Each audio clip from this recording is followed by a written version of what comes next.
we are silent and we forgive them. That is the quality of a real man and a real believer అనేది మనం గమనించాలి. ఈ మాట నేను చెప్పేటప్పుడు మీరు ఈ వీడియోని చూడండి. ఈ వీడియోని మీరు చూస్తే రెండు వస్తున్నాయి చిన్న జంతువులు, దాన్ని ఫాక్స్ అంటారో వుల్ఫ్ అనేదో అంటుంటారు దాన్ని. ఈ రెండు చూడండి ఎక్కడికి వస్తున్నాయి, సింహం దగ్గరకు వస్తున్నాయి. సింహం గాండ్రించిన, సింహం లెగిచి వాడి దగ్గరికి వెళ్ళినా అవి భయంతో అక్కడే హార్ట్ అటాక్తో చనిపోవాలి. కానీ సింహం ఏం చేస్తుంది, కేవలం చూస్తుంది.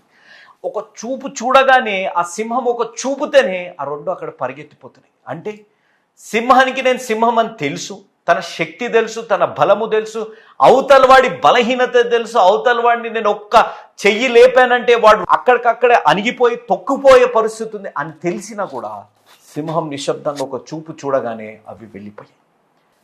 అలాంటి గొప్ప శక్తి కలిగిన దేవుడు మన జీవితాల్లో